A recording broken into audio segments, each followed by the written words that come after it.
بسم الله الرحمن الرحيم الحمد لله رب العالمين والصلاة والسلام على سيد المرسلين وعلى آله وصحبه أجمعين۔ آج کا جو ہمارا موضوع ہے اور یعنی جتنے بھی موضوعات ہیں سب قرآن کریم کے حوالے سے ہیں، اور اس میں جو قرآن کی اہمیت، اس کو پڑھنے کی فضیلت اور اس کے بارے میں جو بھی احادیث ہیں وہ ہم پڑھنے کی کوشش کریں گے، سمجھنے کی کوشش کریں گے۔ اور جیسے کہ آپ حضرات تمام جانتے ہیں کہ قرآن کریم جو اللہ کی کتاب اور اللہ تعالیٰ نے جو ہمارے لیے نازل فرمائی اور ہماری تربیت کے لیے، ہماری نجات کے لیے اور اس دنیا میں اللہ کے احکام کے مطابق رہنے کے لیے، اس کے حقوق بھی ہیں۔ تو اس موضوع پہ مختلف میرے خیال میں حضرات بات کریں گے۔ ہم خاص طور پہ احادیث کو لیتے ہیں اور احادیث میں دیکھتے ہیں کہ نبی کریم صلی اللہ علیہ وسلم نے کس طرح ہمیں قرآن کریم سے جوڑا ہے، قرآن کریم سے ہمارا ایک تعلق قائم کیا ہے۔ پہلے وہ احادیث جو کہ قرآن کریم کی اپنی فضیلت اور اس کی تلاوت کے ثواب کے بارے میں ہے، اس میں ہمیں ایک حدیث ملتی ہے حضرت انس بن مالک رضی اللہ تعالیٰ عنہ کی۔ وہ فرماتے ہیں کہ رسول اللہ صلی اللہ علیہ وسلم نے فرمایا ہے، ان للہ تعالی اہلین من الناس، کہ لوگوں میں سے اللہ تعالیٰ کے بھی کچھ خاص لوگ ہیں۔ اہل کا لفظ استعمال کیا ہے، اور اہل سے مراد ہوتا ہے جیسے اردو میں استعمال کرتے ہیں اہل و عیال، تو یعنی اللہ تعالیٰ کے بہت ہی مقرب، بہت ہی خاص لوگ ہیں۔ وہ کون ہیں؟ قالوا یا رسول اللہ من ہم، یہ لوگ کون ہیں جو کہ اتنے اللہ کے مقرب بندے ہیں؟ قال ہم اہل القرآن اہل اللہ و خاصتہ، تو آپ نے خود ہی اس کی وضاحت فرما دی کہ وہ اہل قرآن ہیں، قرآن والے ہیں، اہل اللہ، اللہ کا اہل ہے، اللہ کے قریبی ہیں، بہت ہی مقرب ہیں اور اس کے خصوصی لوگ ہیں۔ تو یہیں سے دیکھ لیجئے کہ اس آیت کی اس حدیث کی روشنی میں کہ نبی کریم صلی اللہ علیہ وسلم نے اہل قرآن کہا ہے، قرآن والے، تو ظاہر قرآن والے کون ہوں گے؟ وہی جو قرآن کریم کی کثرت سے تلاوت کرتے ہیں، قرآن کریم کو پڑھنے سمجھنے کی کوشش کرتے ہیں۔ مشکل ہماری صرف یہی ہے کہ ہم نے اس کتاب کو بطور تبرک رکھا ہوا ہے، یہ ہماری اصل مشکل ہے۔ اور اگر ہم اس کتاب کو اپنی اس شیلف سے نکال کر پڑھنے کے لیے، تلاوت کرنے کے لیے استعمال کر لیں تو دیکھیے اس سے کتنے آپ کو فوائد حاصل ہوں گے۔ تو وہیں سے تاکہ آپ اہل قرآن میں سے بن جائیں، اہل قرآن میں سے اسی وقت بنیں گے کہ جب آپ کا ایک تعلق مضبوط ہوگا قرآن کریم سے۔ اب اسی میں ایک اور حدیث ابو امامہ الباہلی رضی اللہ تعالیٰ عنہ کی ہے کہ فرماتے ہیں کہ میں نے رسول اللہ صلی اللہ علیہ وسلم کو کہتے ہوئے سنا ہے کہ آپ نے فرمایا کہ اقرأ القرآن، قرآن کی تلاوت کیا کرو، فَإِنَّهُ يَأْتِي يَوْمَ الْقِيَامَةِ شَفِيعًا لِأَصْحَابِهِ، اس لیے کہ قیامت کے دن یہ اپنے ان پڑھنے والوں کے لیے شفاعت کرے گا۔ تو یہ دیکھیے کہ قرآن کریم کی یہ بھی ایک خصوصیت کہ یہ ہمارے لیے شافع بھی ہوگا۔ ہم بات کرتے ہیں نبی کریم صلی اللہ علیہ وسلم کی شفاعت کی، تو یقیناً وہ شفاعت ہے اپنی امت کے لیے، لیکن اس کے ساتھ ساتھ جو اللہ تعالیٰ نے اور لوگوں کو بھی ہمارے لیے شافع بنایا ہے، اس میں قرآن کریم کو بھی شافع بنایا ہے کہ وہ بھی سفارش کرے گا۔ اور جیسے ایک اور حدیث میں آتا ہے رمضان کے حوالے سے کہ رمضان میں دن میں روزہ ہمارے لیے شفاعت کرے گا کہ اللہ میں نے اس دن میں سخت گرمی میں بھی اس کو کھانے پینے سے روکے رکھا، اور رات میں قرآن کریم رات کے لیے سفارش کرے گا کہ رات میں یہ میری تلاوت میں مصروف رہا، سننے میں سنانے میں مصروف رہا، تو اے اللہ اس کی مغفرت فرما دے۔ تو اسے دیکھیے کہ قرآن کریم کتنا ہمارے لیے سفارش کا باعث بنے گا، شفاعت کا باعث بنے گا۔ اور اس میں یہ ایک کنسپٹ بھی کلیئر کر دوں کہ جیسے فوراً یہی کہہ دیا جاتا ہے کہ بس شفاعت کافی ہے، سفارش کافی ہے، سب کچھ ہو جائے گی، سبھی جنت میں چلے جائیں گے، تو یہ قرآن کریم ہی کی روشنی میں جو نظر آتا ہے کہ سفارش کے لیے، شفاعت کے لیے دو بنیادی شرطیں ہیں جو قرآن نے بتائی ہیں۔ قرآن میں جیسے کہ آپ آیت الکرسی میں پڑھتے ہیں کہ من ذا الذی یشفع عندہ الا باذنہ، کہ کون ہے جو اس کے ہاں سفارش کر سکتا ہے مگر اس کی اجازت سے۔ تو پہلی بات یہی ہے کہ وہ اجازت ضروری ہے، وہ این او سی ملے گا اللہ کی طرف سے تو پھر آپ کی سفارش ہو سکے گی، ورنہ نہیں ہو سکے گی۔ تو ظاہر ہے وہ تو اسی سے راضی ہوگا نا جو اس کا اہل ہوگا، اس کا قریبی ہوگا، مقرب ہوگا، خاص بندہ ہوگا، اس کے لیے پھر وہ یقیناً اجازت دے دے گا۔ اور دوسری شرط یہ ہے کہ رضامندی، ولا یشفعون الا لمن ارتضی، جس سے وہ راضی ہو جائے گا۔ تو رضامندی، تو یہ ہے اجازت اور رضامندی کی دو شرطیں قرآن نے بتائی ہیں کہ پھر اسی کے لیے پھر وہ شفاعت ہوگی۔ جس کے لیے اللہ تعالیٰ اجازت دیں گے قرآن کریم اس کے لیے ضرور سفارش کرے گا۔ تیسری حدیث جو آتی ہے کہ وہ صاحب قرآن کہا گیا ہے، اس کو صاحب قرآن، قرآن کا دوست یا قرآن والا کہہ لیجئے، یا دوسرے لفظوں میں حافظ قرآن۔ اور اس کے بارے میں جو ہمیں حدیث ملتی ہے عبداللہ ابن عامر رضی اللہ تعالیٰ عنہما کی، کہ فرماتے ہیں کہ رسول اللہ صلی اللہ علیہ وسلم نے فرمایا کہ یقال لصاحب القرآن اقرأ وارتقی ورتل کما کنت ترتل فی الدنیا، کہ صاحب قرآن کو کہا جائے گا کہ پڑھتے جاؤ، چڑھتے جاؤ، اور تلاوت کرتے جاؤ جیسے کہ تم دنیا میں تلاوت کیا کرتے تھے۔ ذرا غور کیجیے کتنا بڑا مقام مل رہا ہے۔ اور پھر فرمائے کہ فَإِنَّ مَنزِلَتَكَ عِنْدَ آخِرِ آیَةٍ تَقْرَأُهَا، اور تمہارا مقام وہ آخری آیت ہوگی جہاں تک تم پڑھو گے، جہاں تک تم پہنچو گے وہ آخری آیت جو ہے وہ تمہارے لیے مقام بن جائے گی، تمہارے لیے آخری اسٹیشن بن جائے گا۔ تو اس حدیث میں بھی دیکھیے کہ صاحب قرآن، اور اس سے مراد ہی وہ حافظ قرآن ہے، قرآن کا حافظ، اس کے لیے کہ پڑھتے جاؤ اور چڑھتے بھی جاؤ، ساتھ ساتھ اس کے لیے وہ بلندیاں ہیں، اس کے لیے درجات ہیں کہ وہ درجات اس کو ملتے چلے جائیں گے، اور کہا جائے گا کہ قرآن بھی پڑھتے جاؤ جیسے تم دنیا میں پڑھتے تھے۔ تو کتنے خوش نصیب ہیں وہ لوگ جنہیں اللہ نے یہ نعمت دی ہے، اور وہ قرآن کی نعمت کے ان کے سینوں میں یہ قرآن محفوظ ہے، اور پھر اس کے ساتھ ساتھ اس کی تلاوت بھی کرتے ہیں، اس کو پڑھتے چلے جاتے ہیں۔ یہ ہے اس کو ایک حافظ کی شان کہ وہاں پر جہاں پہ کوئی اور عبادت نہیں ہوگی، نہ نماز، روزہ، زکوٰۃ، حج، سب کچھ یہ تو دنیا کے لیے ہے، آخرت میں تو کچھ نہیں ہے، لیکن یہ عبادت اس حافظ کے لیے ہے، لیکن عبادت کے لیے نہیں، اس کے درجات بلند کرنے کے لیے، کہ اس کے اتنے درجات بلند ہو جائیں گے کہ فرمائیں کہ جہاں تم آخری آیت پڑھو گے وہی تمہارا مقام ہوگا، وہی تمہاری اسی بلندی پہ تمہارا محل تمہیں مل جائے گا۔ یہ دیکھیے حافظ قرآن کا معاملہ کتنا اللہ تعالیٰ نے زبردست رکھا ہے، کتنا بلند رکھا ہے۔ اب اس میں یہ نہیں ہے کہ ہم یہ کہیں کہ ہر شخص کو قرآن حفظ کرنا چاہیے۔ میں تو یہاں ہمارے بچے، ہم نے فیصل مسجد میں بھی شروع کیا ہے حفظ قرآن کا، تاکہ یہ مسجد، یہ بیچاری مسکین مسجد جو ہے یہ آباد رہے۔ تو اس کی آبادی کے لیے ہم نے حفظ قرآن کا پروگرام شروع کیا ہے۔ تو اس میں بھی یہی ہم چاہتے ہیں کہ یہی ہمارا اسکیم ہوتی ہے کہ ان بچوں کو کیا جائے جو واقعی حفظ کر سکتے ہیں۔ زبردستی بچوں کو حفظ کرانا یہ بچوں کے ساتھ زیادتی ہوتی ہے۔ تو لہذا اسی بچے کو جو واقعی حفظ کر سکتا ہے، سنا سکتا ہے، پڑھ سکتا ہے اور اس کو محفوظ رکھ سکتا ہے۔ اصل چیز یہ ہے جو ہمارے اکثر آنکھوں سے اوجھل ہو جاتی ہے، کتنے ہی حفاظ ہیں کہ جنہوں نے حفظ کیا لیکن اس کے بعد پھر وہ چھوڑ دیا یا بھول گئے، ترک کر دیا۔ تو لہذا بہرحال ہر سینے میں اتنا تو ہونا چاہیے کہ جس سے وہ نماز پڑھ سکے، وہ اتنا قرآن تو ضرور ہر مسلمان کے سینے میں ہونا چاہیے۔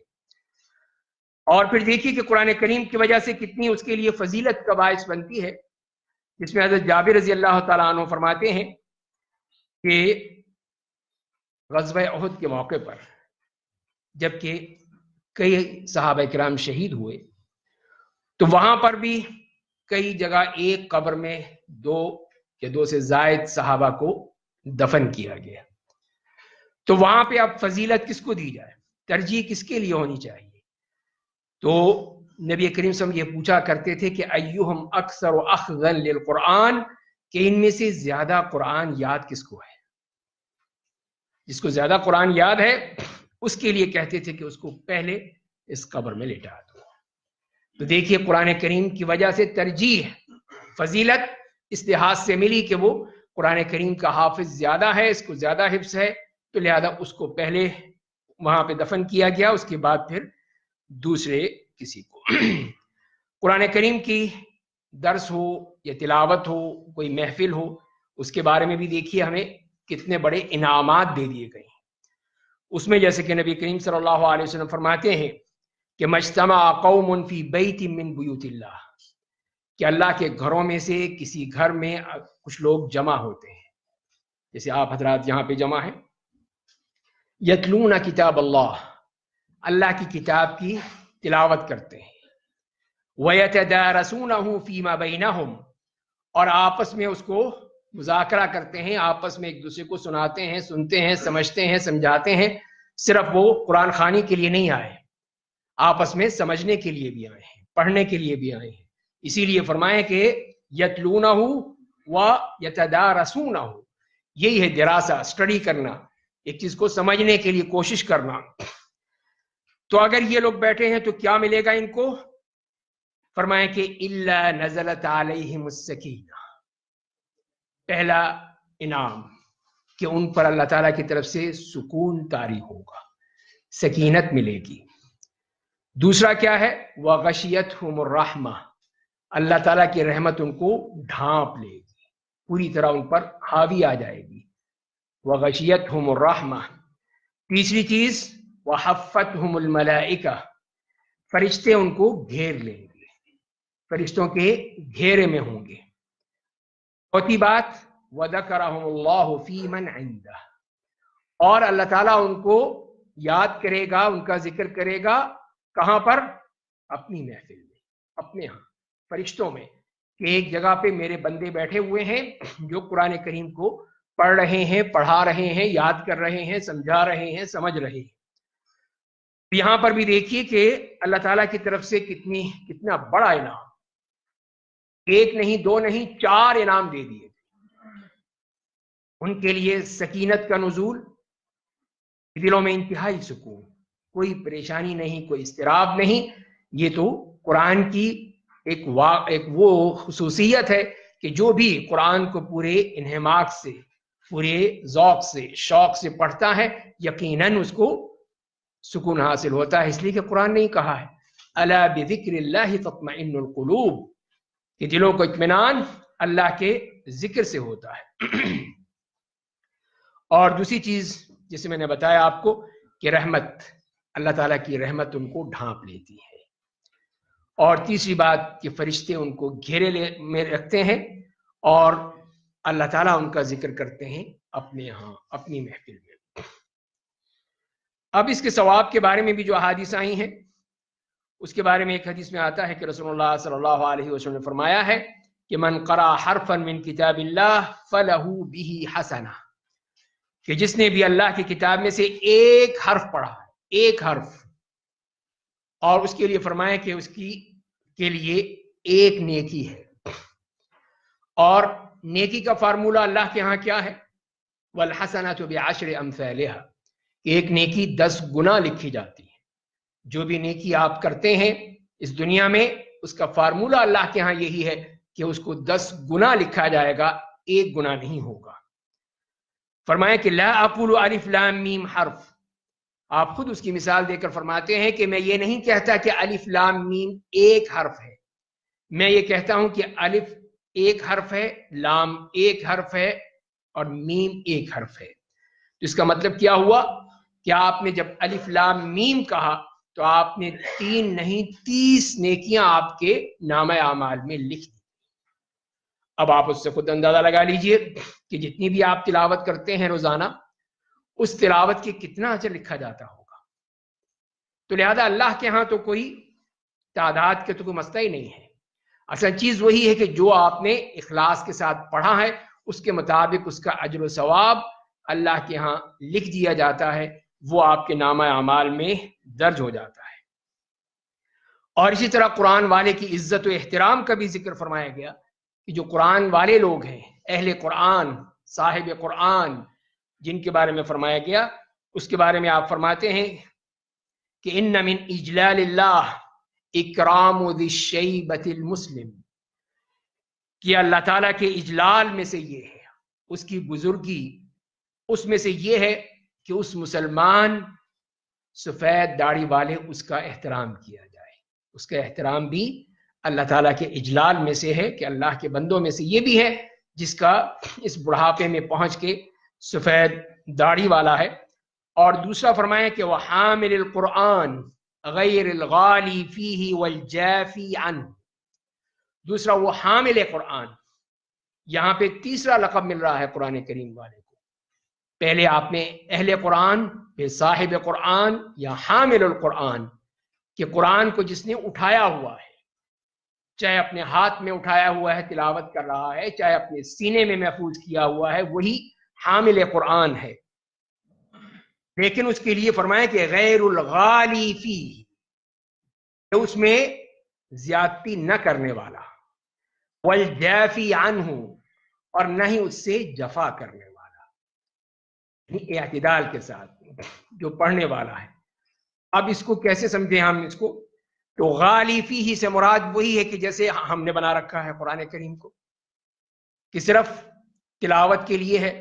کسی زمانے میں جب نئی فلم لگتی تھی تو اس کی ابھی قرآن خوانی سے ابتدا ہوا کرتی تھی، اب بھی شاید ہوتی ہو.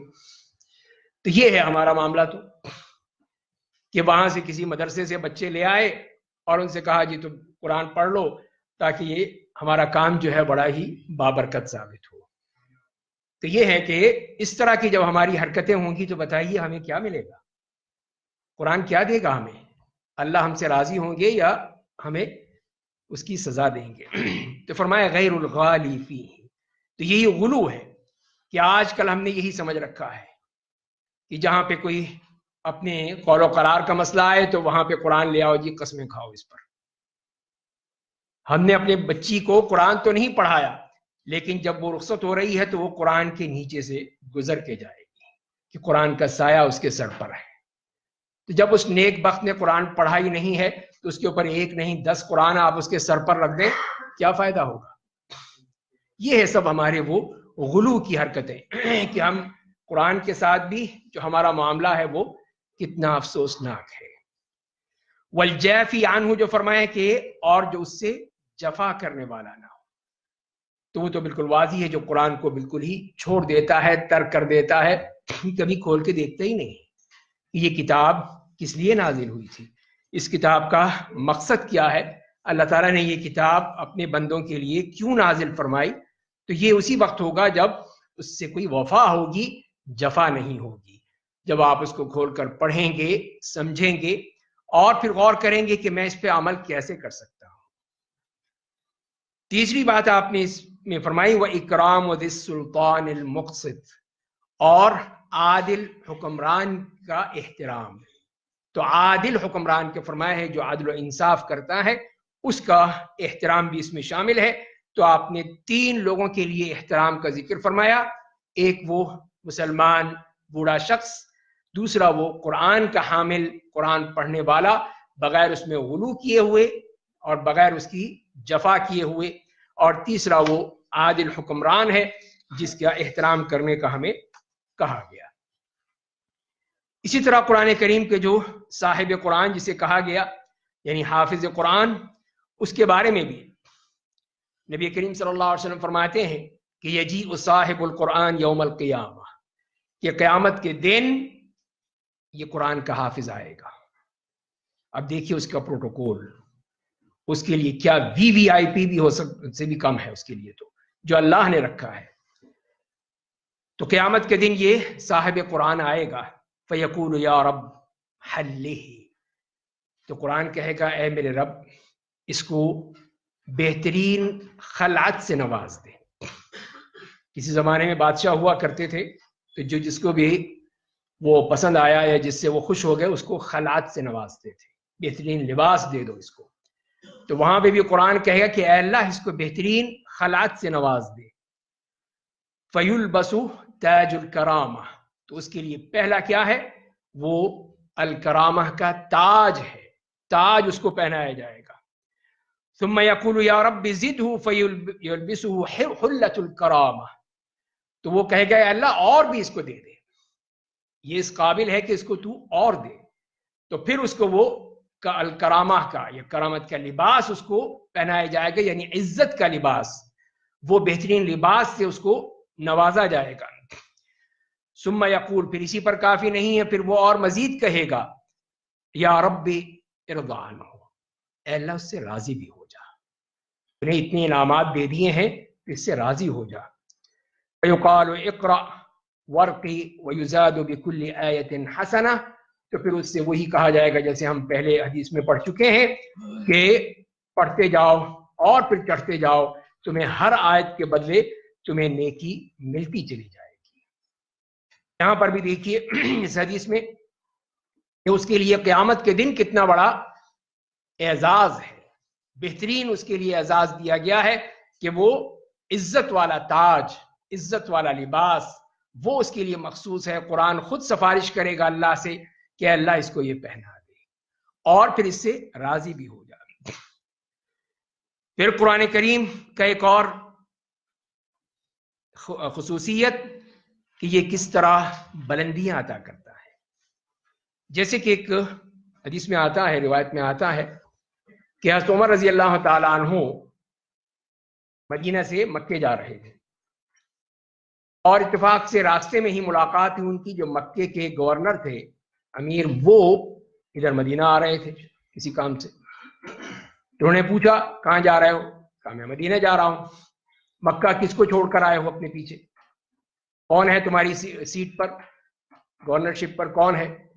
کہا کہ ابن ابزہ. ابن ابزہ ہیں، ایک صاحب ہیں، ان کو میں اپنا نائب بنا کر آیا ہوں. کہنے یہ کون ہے؟ کہنے کہ یہ ہمارے غلام تھے، ایک غلام ہے، ان کو بنایا ہے. تو بڑی تعجب سے، ایک غلام کو تم نے گورنر بنا دیا، اس کو امیر مکہ بنا دیا؟ کہا کہ جی ہاں، انہ حافظ لکتاب اللہ وعالم بالفرائض، اس لیے کہ وہ اللہ کی کتاب کا حافظ ہے اور فرائض کا عالم ہے. تو یہ دیکھیے، یہ ہے اسلام کا معیار.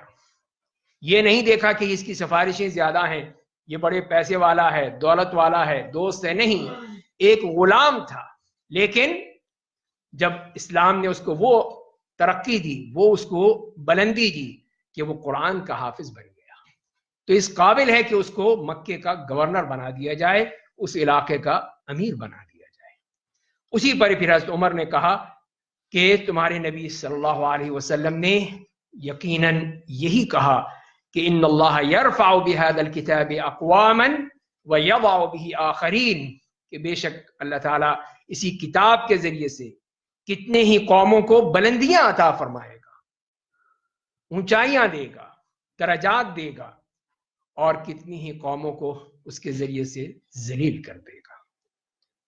تو یہ ہے قرآن کا اعجاز کہ دیکھیے اس نے کس طرح لوگوں کو بلندی دی، کس طرح ان کو اونچائی دی کہ وہ قرآن کے حافظ ہیں، قرآن کے عالم ہیں، قرآن کو پڑھنے والے ہیں.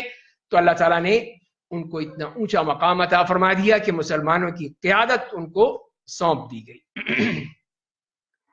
آج بھی ہم دیکھتے ہیں جیسے کہ بڑے بڑے لوگ ہیں، ہمارے ہاں ہوں یا کہیں اور ہوں، ان سے اگر کوئی تلاوت سن لے تو شاید وہ قرآن کریم کی تلاوت صحیح طور پہ نہ کر سکے.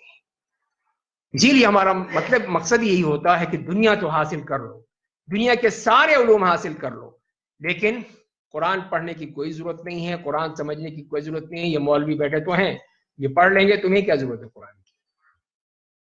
ابھی دیکھ لیجئے کہ کتنے ایک نیک لوگ بھی ہیں. ابھی ترکی کے صدر رجب طیب اردوان، جن کی اگر آپ نے تلاوت سنی ہو تو بہترین تلاوت کرتے ہیں. اسی طرح جو پچھلے وزیر اعظم تھے داؤد اوغلو، وہ بھی بہترین تلاوت کرنے والے تھے. تو یہ کہاں سے ان کے پاس آئی یہ چیزیں؟ کہ وہی تربیت تھی کہ بچپن ہی سے ان کو جو تربیت دی، اور باوجود ایک سیکولر اسٹیٹ میں، ایک سیکولر ملک میں، اور پورا سسٹم ہی وہ سیکولر ہے، لیکن قرآن سے جو ان کی وابستگی ہے کہ وہ اس سے آدمی دیکھ کے بھی حیران رہ جاتا ہے کہ مسلمان ملکوں میں یہ چیز نہیں ملے گی جیسے وہاں ترکی میں ہے. وہاں میں نے خود دیکھا کہ ہر نماز کے بعد ایک طرف وہی امام یا مؤذن وہ تلاوت کرتا ہے، کوئی بیٹھے نہ بیٹھے لیکن وہ تلاوت ضرور ہوگی وہاں پر. سب لوگ اس میں، کچھ لوگ بیٹھتے ہیں سنتے ہیں اور کچھ لوگ چلے جاتے ہیں، لیکن سننے کا ایک ذوق ہے، ایک شوق ہے کہ لوگ اس تلاوت کو سن کے جاتے ہیں. تو یہیں سے پھر معاشرے میں ایک اچھائی پھیلتی ہے، ایک نیکی پھیلتی ہے، قرآن کریم سے ایک تعلق پیدا ہوتا ہے. تو یہی چیز جو فرمائی گئی اس حدیث میں کہ یرفع بہذا الکتاب اقواما ویضع بآخرین، کہ اسی کتاب کے ہی ذریعے سے اللہ تعالیٰ کتنے ہی لوگوں کو بلندیاں عطا فرماتا ہے، درجات بلند کرتا ہے، دنیا میں بھی اور آخرت میں بھی. اور جو لوگ اس سے چھوڑ دیتے ہیں، ترک کر دیتے ہیں، پس پش ڈال دیتے ہیں، عمل ہی نہیں کرتے ہیں، صرف باتیں ہی بناتے ہیں ہماری طرح، تو ظاہر ہے کہ قرآن کریم ان کو پھر کہاں عزت دے گا، وہ ذلیل ہی ہوں گے، ذلت ہی ان کا مقدر بن جائے گا. پھر قرآن کریم کی تعلیم اور تعلم کے حوالے سے بھی مشہور حدیث ہے جس میں نبی کریم صلی اللہ علیہ وسلم فرماتے ہیں کہ خیرکم من تعلم القرآن وعلمہ، تم میں سے بہترین، بہترین کا خیر کا جو لفظ ہے، بہترین شخص کون ہے؟ فرمائے کہ جو قرآن کریم سکھاتا ہے، سیکھتا ہے اور سکھاتا ہے. تو اسی سے معلوم ہوا کہ یہ کتنا بڑا وہ کام ہے جو کہ ایک مسلمان کر سکتا ہے، اور ہمارے پاس اس کی کتنی ہی مثالیں ہیں کہ جس میں صحابہ کرام میں سے اور دوسرے جو باوجود یہ کہ وہ بڑے اونچے مقام پر ہوتے تھے، بس ابو موسیٰ الاشعری رضی اللہ تعالیٰ عنہ کے بارے میں آتا ہے کہ وہ بصرہ کے گورنر تھے، اس کے باوجود وہ اتنا وقت نکالتے تھے کہ مسجد میں قرآن کریم کی تعلیم دے. کیوں؟ اسی وجہ سے کہ خیرکم من تعلم القرآن وعلمہ، کہ تم میں سے بہترین شخص وہ ہے جو قرآن کریم کو سکھاتا ہے اور سیکھتا ہے. تو لہذا یہ کتنا بڑا اعزاز ہے اس شخص کے لیے جو بچوں کو، بڑوں کو، جو بھی ہے جس کو بھی قرآن کریم سکھا رہا ہے. ہمارے نزدیک تو اس کی کوئی اہمیت نہیں ہے، اس کا کوئی وزن نہیں ہے، وہ اس قابل نہیں ہے کہ اس کو کوئی ہم مقام دیں. وہ تو ایک مولوی صاحب ہیں، اس کو آپ دے دیں 100 روپے 500 روپے دے دیں، بچے کو قرآن پڑھا دے، بس کافی ہے، چاہے اس کو خود قرآن پڑھنا آتا ہو یا نہ آتا ہو. لیکن ہمارے ہاں یہی، ہمارے دل میں یہی ہے کہ اس کو جو مرضی ہے چاہے قرآن پڑھا دو، بس پڑھ لیا قرآن، اس سے ہم نے لینا کیا ہے؟ اس کے لیے ہمیں کوئی دینے کی ضرورت بھی نہیں ہے. 500 روپے آج کل کے دور میں 1000 روپے دے دیے، 2000 دے دیے، بس اور کیا ہے. باقی جو دوسرے سبجیکٹ ہیں، کوئی فزکس ہے، کیمسٹری ہے، میتھ ہے، انگلش ہے، اور کوئی ہو تو اس کے لیے آپ ہزاروں روپے دے دیں گے، کوئی آپ کو تکلیف نہیں ہوگی. لیکن قرآن پہ دیتے ہوئے بڑی تکلیف ہوتی ہے. تو یہی ہمیں سوچنا ہے کہ ہمارے یہ رویے ہمیں کہاں لے جائیں گے. پھر قرآن کے بارے میں ایک اور چیز جس میں طلحہ ابن مصرف کہتے ہیں کہ میں نے حضرت عبداللہ ابن ابی اوفا رضی اللہ تعالیٰ عنہ سے پوچھا کہ کیا نبی کریم صلی اللہ علیہ وسلم نے اپنی وفات سے پہلے کوئی وصیت کی تھی؟ کوئی وصیت تھی آپ کی جس پر ہم عمل کریں؟ تو انہوں نے کہا کہ نہیں، ایسی کوئی وصیت نہیں ہے. تو پھر انہوں نے کہا کہ پھر لوگوں کو کیسے پھر ہم کہہ سکتے ہیں، کوئی وصیت کے بارے میں بتا سکتے ہیں کہ یہ کیا کہیں کہ نبی کریم صلی اللہ علیہ وسلم نے یہ وصیت کی تھی، یا کس چیز کے بارے میں ہم تاکید کریں؟ تو انہوں نے کیا کہا؟ تو حضرت عبداللہ ابن ابی اوفا نے کہا کہ اوصا بکتاب اللہ، انہوں نے کتاب اللہ کی وصیت کی ہے. یہ کہو لوگوں سے کہ یہ ہے وصیت رسول اللہ صلی اللہ علیہ وسلم کی، اس کے مطابق اگر تم رہو گے اس دنیا میں، اس کے مطابق تم چلو گے تو کامیاب ہو جاؤ گے.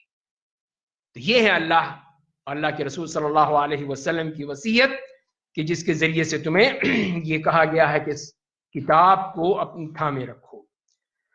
اور پھر نبی کریم صلی اللہ علیہ وسلم نے جو دعا دی ہے، جو تلاوت کرنے والے ہیں، ابن عباس رضی اللہ تعالیٰ عنہ فرماتے ہیں کہ نبی کریم صلی اللہ علیہ وسلم رات میں قبرستان تشریف لائے. کوئی تدفین کا معاملہ تھا تو صحابہ کرام نے روشنی کا انتظام کر دیا، چراغ وغیرہ جلا دیے، اور تاکہ آپ میت کو وہاں پہ تدفین کرنے میں بھی آسانی ہو جائے.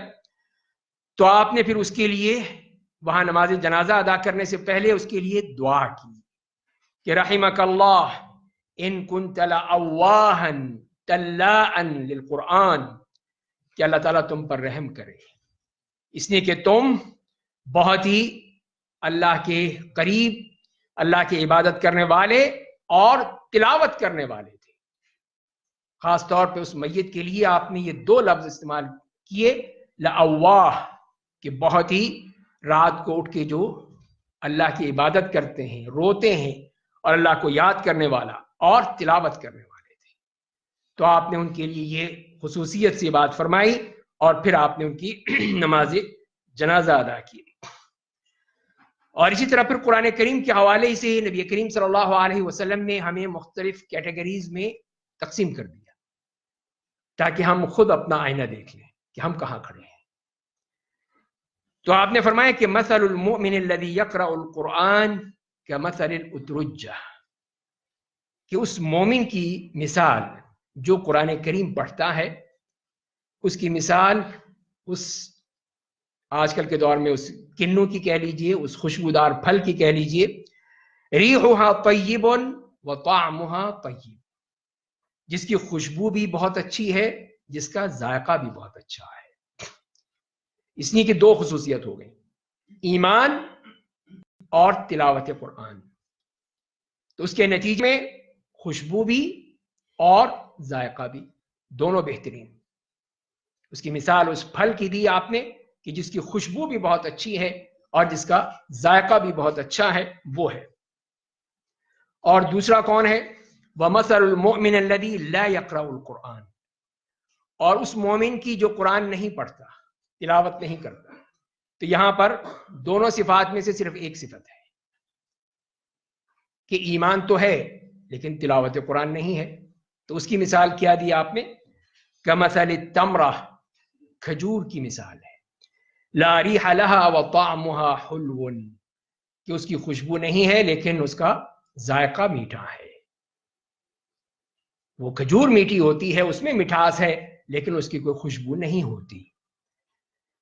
اور پھر اس کے بعد تیسری فرمایا کہ وہ مثل المنافق الذي يقرأ القرآن مثل الریحانہ ریحھا طیب وطعمھا مر، کہ فرمایا کہ اور منافق، اس منافق کی مثال جو قرآن پڑھتا ہے، ایمان نہیں ہے، صرف تلاوت قرآن ہے۔ تو فرمایا کہ اس کی مثال کیسے ہے کہ وہ ریحان کی طرح ہے۔ ریحان کیا ہے؟ اس کی خوشبو تو ہے لیکن اگر آپ اس کو چکھنے لگیں تو وہ ایک دم کڑوا ہوتا ہے۔ وہ پھول وہ انتہائی خوشبودار ہے لیکن ذائقے کے لحاظ سے انتہائی کڑوی چیز ہے، اس کو آپ اپنی زبان پر رکھ نہیں سکتے۔ تو لہذا جب ایمان نہیں ہے تو اس کا ذائقہ بھی کڑوا فرمایا گیا، اس کی مثال اس کڑواہٹ سے دی گئی۔ اور چوتھی بات، وَمَثَلُ الْمُنَافِقِ الَّذِي لَا يَقْرَأُ الْقُرْآنَ، اور اس منافق کی مثال جو قرآن کریم بھی نہیں پڑھتا، قرآن کریم کی تلاوت نہیں کرتا، اس کے لیے فرمایا کہ مثل الحنظلہ، کہ وہ حنظلہ کی طرح ہے۔ اور حنظلہ کیا ہے؟ کہ وہ پودا یا وہ درخت یا وہ پھول کہہ لیجئے جس کی نہ خوشبو ہے نہ ذائقہ ہے، ذائقہ بھی ہے تو کڑوا ہے۔ اس کے لیے فرمایا کہ لیس لہا ریح وطعمھا مر، کہ اس کی کوئی خوشبو بھی نہیں ہے اور ذائقہ بھی اس کا انتہائی کڑوا ہے۔ تو اب آپ خود دیکھ لیجئے کہ نبی کریم صلی اللہ علیہ وسلم کی اس مثالوں کے ذریعے سے آپ نے قرآن کریم سے جو ہمارا تعلق ہو سکتا ہے اس کی مثالیں دی گئی کہ اگر ایمان ہے، تلاوت قرآن ہے، تو وہ بہترین وہ شخص ہے، اس کے اندر دونوں صفات پائی جاتی ہیں۔ لیکن ایک مومن ہے، ایمان ہے لیکن قرآن سے تعلق نہیں ہے، قرآن نہیں پڑھتا، تو اس کے لیے جو فرمایا گیا ہے کہ اس کا ذائقہ تو اچھا ہے لیکن خوشبو نہیں، خوشبو ہے ہی نہیں، اس لیے کہ وہ قرآن کی تلاوت ہی نہیں کرتا۔ تلاوت سے ہی تو خوشبو پھیلتی ہے۔ اور اس کے مقابلے میں وہ منافق کہا ہے، منافق جو ہے جو قرآن پڑھتا ہے، تو اس کے لیے فرمایا کہ اس کی خوشبو ہے، اس لیے کہ وہ تلاوت کر رہا ہے، چاہے وہ دکھانے کے لیے کر رہا ہو، لیکن اس کا ذائقہ بہت کڑوا ہے۔ اور چوتھا وہ کہ جہاں ایمان ہے نہ تلاوت ہے، تو اس کے لیے نہ وہ خوشبو ہے نہ وہ ذائقہ ہے، اس کے لیے کچھ نہیں ہے۔ اب یہ ہم خود دیکھ لیں کہ ہم کہاں کھڑے ہیں۔ کس جگہ پر کھڑے ہیں، ہمارے لیے کیا ہے، یہ ہمارا سوچنے کا موقع ہے۔ اور پھر قرآن کریم کے حوالے ہی سے، اس کی تلاوت کے حوالے سے آپ نے یہ فرمایا کہ مثل الذی یقرأ القرآن وہو حافظ لہ مع السفرۃ الکرام البررہ، کہ ایک وہ شخص جو قرآن کریم کی تلاوت کرتا ہے اور بعض روایت میں آتا ہے کہ اس کے لیے بہت ہی ماہر تلاوت کرتا ہے، یعنی مہارت سے، یا حافظ ہے، تو اس کا مقام کہاں ہوگا؟ مع السفرۃ الکرام البررہ، اللہ تعالیٰ کے بہت ہی بزرگ اور بہت ہی اونچے درجے والے فرشتوں کے ساتھ، مع الکرام البررہ۔ ومثل الذی یقرأ القرآن ویتعاہدہ وہو علیہ شدید فلہ اجران، اور اس کے مقابلے میں وہ شخص جو قرآن کریم کو پڑھنے کی کوشش کرتا ہے اور اس کے لیے بہت ہی مشکل ہوتا ہے، اور ایک روایت میں آتا ہے کہ وہ یتتعتع، کہ جو بول نہیں سکتا، پڑھ نہیں سکتا، اپنی کسی قدرتی تکلیف کی بنا پر، معذوری کی بنا پر پڑھنے میں دقت ہوتی ہے اس کو، تو اس کے لیے فرمایا اس کے لیے دوہرا اجر ہے، دوہرا اجر ہے کہ وہ قرآن پڑھ نہیں سکتا اپنی اسی تکلیف کی بنا پر، اپنی اس معذوری کی بنا پر، لیکن پھر بھی پڑھنے کی کوشش کرتا ہے، باوجود کوشش کے بہت مشکل ہوتی ہے، اس کے لیے فرمایا اس کے لیے دوہرا اجر ہے، اس لیے کہ اس نے تو کوشش کی اور وہ مشقت بھی اٹھائی، تو اللہ تعالیٰ نے اس کو کتنا اونچا مقام عطا فرما دیا، اس کے لیے اجر بھی زیادہ کر دیا۔ ذرا آ جائیے، آگے آ جائیے۔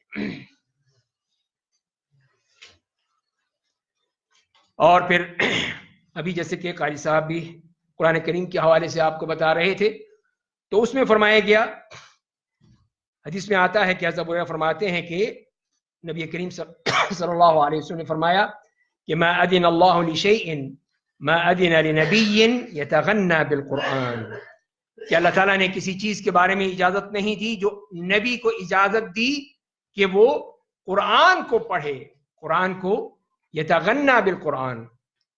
تو قرآن کا غنا کون ہے، کیا ہے؟ وہ قرآن کا غنا وہی تلاوت ہے، تلاوت قرآن کہ جو بہترین انداز سے تلاوت کی جاتی ہے، بہترین شاندار الفاظ سے، شاندار انداز سے، اس کے بارے میں فرمایا کہ اللہ نے اس کے لیے خاص طور پر وہ اجازت دی ہے۔ اور حضرت عقبہ ابن عامر الجہنی رضی اللہ تعالیٰ عنہ فرماتے ہیں کہ نبی کریم صلی اللہ علیہ وسلم تشریف لائے اور ہم لوگ صفہ میں بیٹھے ہوئے تھے۔ صفہ جیسے آپ جانتے ہیں کہ وہی چبوترا ہے جہاں پہ نبی کریم صلی اللہ علیہ وسلم کے یہ صحابہ کرام وہاں بیٹھا کرتے تھے، تلاوت کرتے تھے، نمازیں پڑھتے تھے، وہیں سوتے تھے، آرام کرتے تھے، وہی ان کی جگہ تھی، وہی ان کی تعلیم و تربیت کی درسگاہ تھی، سب کچھ وہی تھا۔ تو وہاں پر آپ تشریف لائے اور آپ نے یہ کہا ان سے کہ ایکم یحب ان یغدو الی بطحان والعقیق فیأخذ ناقتین قوماوین زہراوین بغیر اثم باللہ ولا قطیعۃ رحم، کہ یہ بتاؤ کہ تم میں سے کون یہ چاہتا ہے کہ وہ صبح اٹھ کے وادی بطحان یا وادی عقیق، دو وادیاں ہیں جو مدینے کے ارد گرد ہیں، وہاں پر وہ جائے اور وہاں پر اس کو دو اونٹنیاں ملیں، دو شاندار اونٹنیاں کہ جن کی کوہان زبردست، بڑی بڑی کوہان والی اور انتہائی خوبصورت اونٹنیاں اس کو دی جائیں، بغیر کسی گناہ کی بات کے اور بغیر کسی قطع رحمی کے۔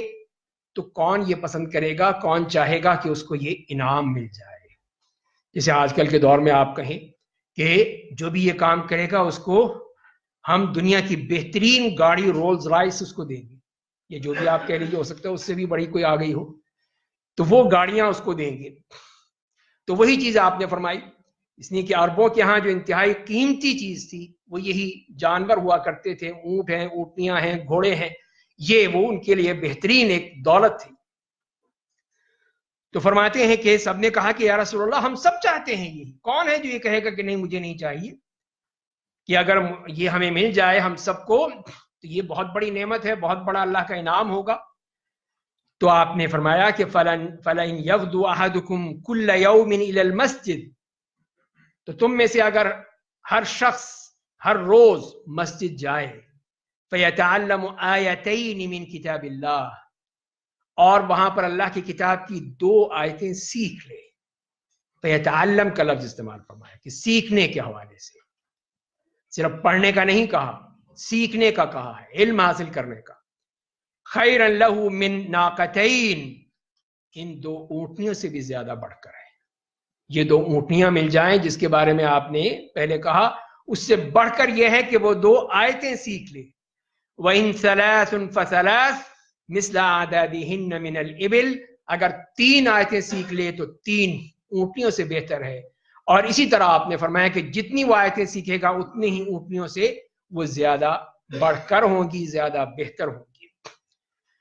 تو نبی کریم صلی اللہ علیہ وسلم دیکھیے کہ دنیاوی چیز کے مقابلے میں ایک آخرت کی چیز کے بارے میں فرمایا کہ دنیاوی چیزیں تو ہمیں بہت لبھاتی ہیں، بہت ہمیں پسند آتی ہیں، بہت جی چاہتا ہے کہ یہ مل جائے وہ مل جائے. تو ابھی میں نے دیکھا ایک جگہ اعلان لگا ہوا ہے کہ جس کے بھی وہ اس کی تاریخ پیدائش کے آخری 2 الفاظ، 2 حرف، 2 ڈیجٹ، اور اس کی عمر جو ہے وہ 118 بن جائے تو اس کو ہم 25 لاکھ روپے کا انعام دیں گے. 25 لاکھ روپے کا اس کو انعام دیا جائے گا، جو گرانڈ پرائز ہے اس کا، یا 25 لاکھ کی گاڑی دے دی جائے گی. تو کس کا دل نہیں چاہے گا؟ دیکھو چلیں ٹرائی کرتے ہیں، دیکھتے ہیں کہ یہ لوگ کیا کر رہے ہیں. بھیج دیا اس کو، انہوں نے لکھ دیا کہ ہاں جی آپ کی ہو گئی. لیکن کیا کرنا ہے؟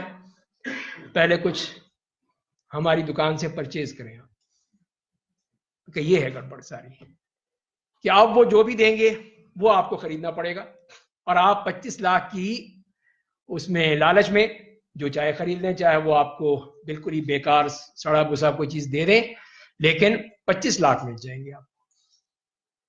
تو یہ ہے کہ ہمارا دل کس طرح للچاتا ہے، دل ہمارا کتنا وہ راغب ہو جاتا ہے کہ 25 لاکھ روپے مل رہا ہے فری میں، کوئی کچھ نہیں، لیکن انہوں نے ڈال دیا وہ زہر اس میں. تو کہنے کا مقصد یہ ہے کہ نبی کریم صلی اللہ علیہ وسلم نے اس دنیاوی رغبت کے مقابلے میں ہمیں یہ آخرت کی رغبت ہمیں دے دی کہ 2 آیتیں بھی تم پڑھ لو، سیکھ لو، تو وہ اس 2 اونٹنیوں سے بہتر ہے، اس سے بڑھ کر ہے.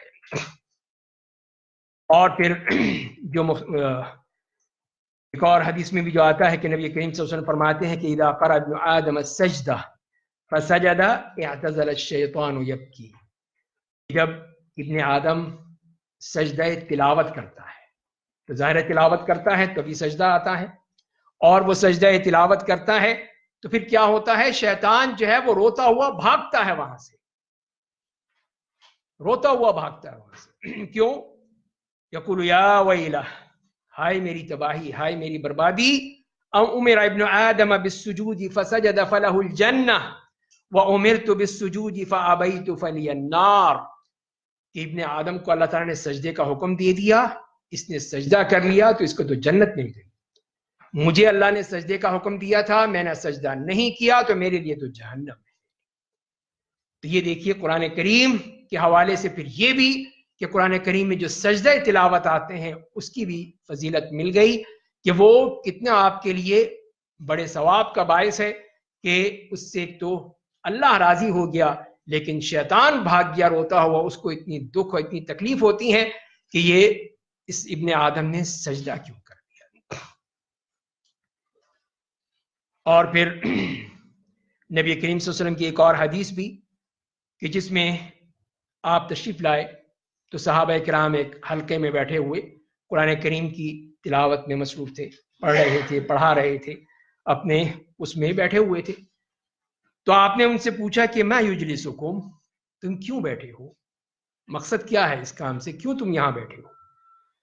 تو انہوں نے کہا کہ جلسنا نذکر اللہ تعالی ونحمده على ما هدانا الاسلام ومن علینا به، کہ ہم اس لیے بیٹھے ہیں کہ اللہ تعالیٰ کا ذکر کر رہے ہیں، اللہ کو یاد کر رہے ہیں، اور اس پہ اللہ کا شکر ادا کر رہے ہیں کہ اس نے ہمیں اسلام کی توفیق عطا فرما دی، مسلمان بنا دیا، اسلام کی توفیق دے دی. کتنا فخر ہوتا ہے، اعزاز ہوتا ہے کہ ہم مسلمان ہیں. تو وہی صحابہ کرام بھی کہہ رہے ہیں کہ ہم اس بات پہ اللہ کا شکر ادا کر رہے ہیں کہ اس نے ہمیں اسلام کی توفیق عطا فرمائی اور اللہ نے ہم پر یہ احسان کیا. تو پھر آپ کیا فرماتے ہیں؟ فرماتے ہیں کہ اتانی جبریل علیہ السلام فاخبرنی ان اللہ تعالی یباہی بکم الملائکہ.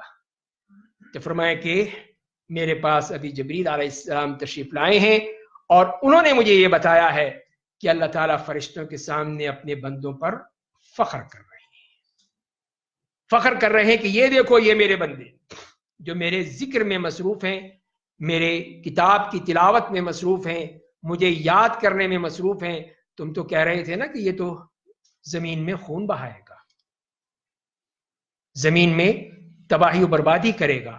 یہ دیکھو یہ میرے بندے ہیں، یہ میرے ذکر میں مصروف ہیں، مجھے یاد کر رہے ہیں، تو مجھے اس پہ فخر ہے کہ یہ ہے میرے بندے. تو اللہ تعالیٰ پھر فرشتوں کے سامنے ان پر فخر فرماتے ہیں. تو یہی وہ چیز ہے کہ جو کہ قرآن کے ذریعے سے حاصل ہوتی ہے. تو یہ احادیث پہ اگر ہم چلیں تو وہ سلسلہ ختم ہونے والا نہیں ہے، لیکن یہی ہمارے لیے بہت بڑے انعام کی بات ہے کہ اللہ تعالیٰ نے ہمیں یہ کتاب عطا فرمائی ہے جو واقعی ہمارے لیے سکون کا باعث بنتی ہے، جو ہمارے لیے اس دنیا میں بھی ہمارے لیے راستہ روشن کر دیتی ہے اور آخرت میں بھی ہمارے کام آنے والی ہے. اور جو ہمارے اعمال ہوں گے وہی تو ہمارے کام آئیں گے. ان میں یہ قرآن جیسا عمل ہوگا تو پھر بتائیے آپ کی کتنی بڑی خوش قسمتی ہے، خوش نصیبی ہے کہ جب قبر میں بھی، جیسے کہ حدیث میں آتا ہے کہ ایک شخص آئے گا بالکل سفید کپڑے پہنے ہوئے، بہت ہی خوبصورت چہرے والا. تو وہ مردہ پوچھے گا اس سے کہ تو کون ہے؟ میں نے تو تجھے نہیں دیکھا کبھی، تو کون ہے؟ تو وہ کہے گا کہ میں تیرا عمل ہوں، تیرا عمل ہوں جو میں تیرے ساتھ رہوں گا. اس قبر میں بھی میں تیرے ساتھ ہوں، آخرت میں بھی تیرے ساتھ ہوں، اور تجھے جنت تک پہنچاؤں گا. میں تیرا عمل ہوں. تو یہ ہے کہ اگر ہمارا عمل یہ بن جائے کہ جو ہمارے ساتھ جائے، اس لیے کہ یہی چیز جائے گی اور تو کچھ نہیں جائے گا. نہ ہماری یہ ڈگریاں جائیں گی، نہ ہمارا یہ پیسہ، نہ دولت، نہ بینک بیلنس، نہ پلاٹ، نہ گھر، کوئی چیز نہیں جائے گی، سب کچھ یہیں رہ جائے گا. تو کام کیا آئے گا؟ یہی جو آپ کر رہے ہیں، یہی جو آپ یہاں سیکھنے آئے ہیں، جو پڑھنے آئے ہیں، جو اپنے لیے جمع کرنے آئے ہیں، یہی انشاءاللہ آپ کے کام آئے گا. اللہ تعالیٰ مجھے بھی اور آپ کو بھی توفیق عطا فرمائے کہ ہم صحیح معنی میں اہل قرآن بن جائیں، وہ حامل قرآن بن جائیں جن کے لیے اللہ تعالیٰ کی طرف سے بشارتیں ہیں. ہم وہ صحیح معنی میں صاحب قرآن بن جائیں جن کے لیے اللہ تعالیٰ کی طرف سے خوشخبریاں ہیں. اللہ تعالیٰ مجھے بھی اور آپ کی اس کی توفیق عطا فرمائے. وآخر دعوانا الحمد للہ رب العالمین.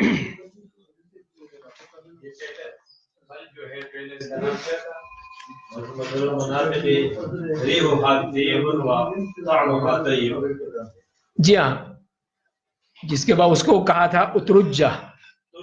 اترجہ اترجہ ہے اصل، جسے نارنجی یا سنگترا ہم کہتے تھے، اب تو وہ کنو کی صورت میں ہے، وہ ہے، اس کو اس کا ترجمہ کیا ہے اترجہ.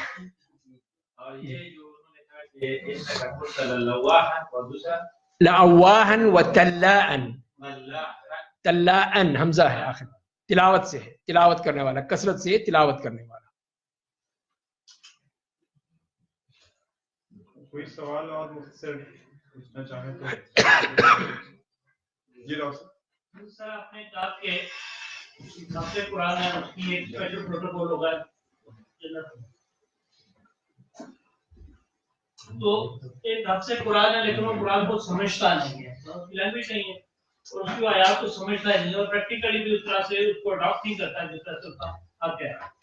لیکن اس کی نسبت ایک بندہ ہے جو قرآن پاک کو، وہ تو اس کی لینگویج نہیں ہے لیکن اس کو محنت کی، اس کو انڈرسٹینڈ کرتا ہے اور پریکٹیکلی اس کو فالو کرتا ہے. ان میں سے اس کے درجے میں کس فضیلت زیادہ ہے؟ جی ہاں، تو اس میں بہرحال اللہ تعالیٰ کے ہاں کوئی اتنی وہ سختی نہیں ہے. اللہ تعالیٰ کی رحمت بہت وسیع ہے، تو وہ رحمت کے لحاظ سے تو دونوں ہی انشاءاللہ اس کے مستحق بنیں گے.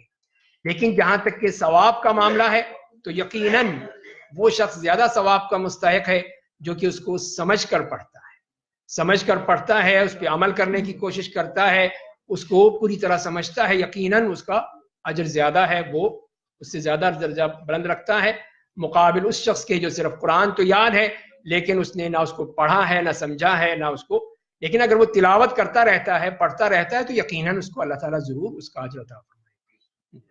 جی بھائی، جگہ لکھا ہوا تھا کہ حسن القرآن بأصواتکم، جی ہاں، فإن الصوت الحسن يزيد القرآن حسنا، یہ حدیث ہے یا کوئی روایت ہے؟ جی ہاں، اس طرح آتی کہ زین القرآن بأصواتکم، اپنی آوازوں کو قرآن سے مزین کرو، مزین کرنے کا ذکر آیا ہے، تو اس سے مراد یہی ہے کہ قرآن کی جتنی بہترین انداز میں تلاوت کی جائے وہ اللہ کو پسند ہے، اور وہ ایک قرآن کا ایک تعلق ظاہر کرتا ہے۔